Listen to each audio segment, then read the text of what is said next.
హిందూ బంధువులందరికీ జై శ్రీరామ్. నేను మానస గంగం. పరమ పవిత్రమైన ప్రపంచంలోనే పేరుగాంచిన తిరుపతి లడ్డు ప్రసాదం తయారు చేయడానికి వాడిన నెయ్యిలో పంది కొవ్వు, ఆవు కొవ్వు, చేప నూనె కలపబడిందని నిర్ధారించబడింది. నాలాంటి ఎందరో కోట్ల మంది భక్తుల అహింస వ్రతం ఈరోజు మీ వల్ల బ్రేక్ అయింది. మేము తిన్నాము అనే బాధ కంటే స్వామివారికి నైవేద్యంగా పెట్టాలని చాలా బాధగా ఉంది. ఇంతటి అరాచకానికి బాధ్యులు జగన్మోహన్ రెడ్డి, టీటీడీ పూర్వ chairman Dharmareddy, TTD board members, TTD EO మరియు అక్కడి మొత్తం ఉద్యోగులు.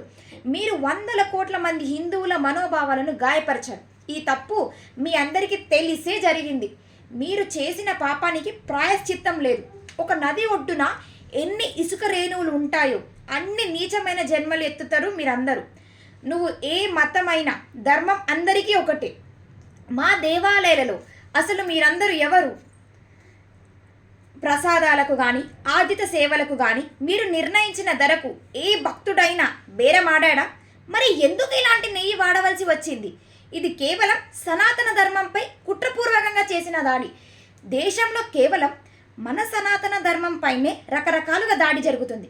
The only solution for every problem is we should be strong. మనం ఐకమత్యంగా బలంగా ఉంటే మన జోలికి ఎవరూ రారు. ఒకవేళ రావాలనుకుంటే ఒకటికి 2 సార్లు ఆలోచిస్తారు. అటువంటప్పుడు ఇలాంటి సంఘటనలే జరగవు. మన ఐకమత్యం చూసి ఇలాంటి వారు భయపడాలి. తిరుమలలోనే పరిస్థితి ఇలా ఉంటే 2 తెలుగు రాష్ట్రాలలోని మిగతా పుణ్యక్షేత్రాల పరిస్థితి ఏంటి? ప్రసాదాన్నే విడిచిపెట్టలేరు ఈ పగటి దొంగలు. మరి ఫిక్స్డ్ డిపాజిట్లు, వెండి బంగారము, భూములు ఇవన్నీ సరిగ్గా ఉన్నాయని నాకైతే నమ్మకం లేదు. 100 ఏళ్ల నాటి అంతర్వేది రథం తగలబడి బూడిద కాస్త మౌనంగా సముద్రగాలికి ఎగిరిపోతే ఏం చేశాం? కనకదుర్గమ్మ 3 వెండి సింహాలు రాత్రికి రాత్రే ప్రాణం వచ్చి పారిపోతే ఏం చేశాం? శ్రీరాముని తల కావాలనే తెగ్గొడితే ఏం చేశాం? విఘ్నేశ్వరుడి మొహానికి అశుద్ధం పూస్తే ఏం చేశాం? శ్రీశైలం ప్రసాదంలో ఎముక వస్తే ఏం చేశాం? మరి ఈ విషయాన్ని కూడా ఎప్పటిలాగే ఇలాగే వదిలేద్దామా, లేక ఏదైనా శాశ్వత పరిష్కారాన్ని కనుక్కుందామా? ఇటువంటి సంఘటనలు పునరావృతం కాకుండా ఉండాలంటే దేవాలయ ధర్మదయ శాఖను ఈ ప్రభుత్వాలచే రద్దు చేయించి మన దేవాలయాలను మనమే నిర్వహించుకోవాలి.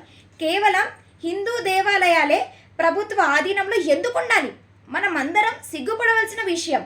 ఉమ్మడి తెలుగు రాష్ట్రాలలోని హిందూ నాయకులు పార్టీలకు అతీతంగా ఒక వేదికపైకి వచ్చి త్వరలో ఒక తేదీని నిర్ణయించి 2 తెలుగు రాష్ట్రాల ముఖ్యమంత్రులకు మరియు నియోజకవర్గాల వారీగా వారి ఎమ్మెల్యేలకు దేవాలయ ధర్మదయ శాఖను రద్దు చేసి వెంటనే బేషరతుగా హిందూ దేవాలయాలను హిందువులకే పూర్వ వైభవంతో అప్పజెప్పాలని కోరాలి. 2 రాష్ట్రాల ముఖ్యమంత్రులు, ఉప ముఖ్యమంత్రులు సానుకూలంగా స్పందిస్తారని ఆశిస్తున్నాను. కాదంటే కోర్టు ఉంది, లేదంటే రాష్ట్రాల పరిధిలో నుండి దేవాలయ శాఖను కేంద్రం తన పరిధిలోకి తీసుకొని దేవాలయ శాఖను రద్దు చేసి మన దేవాలయాలను మనకే అప్పజెప్పేటట్టు కేంద్రాన్ని కోరాలి. ఇలా మనం ఒక అడుగు ముందుకు వేస్తే దారి దొరుకుతుంది. ఈ మహాయజ్ఞంలో ప్రతి హిందువు పాలు పంచుకోవాలని కోరుకుంటూ పవన్ కళ్యాణ్ గారికి శిరస్సు వంచి నమస్కరిస్తున్నాను. దైవం పట్ల నీ విధేయత చూపించాల్సింది హుండీలో నువ్వు వేసే డబ్బు కట్టల రూపంలో కాదు. నీ నమ్మకానికి హాని జరిగితే ప్రశ్నించలేని నీకు దండం పెట్టే అర్హత కూడా లేదు. మన దైవాన్ని అపహాస్యం చేసే అలసు ఇచ్చిన అసలు నేరస్తులం మనమే. మన దేవాలయాలకు ప్రభుత్వ చెర నుండి ముక్తి కలగాలని మనస్ఫూర్తిగా కోరుకుంటూ గంగం మానస.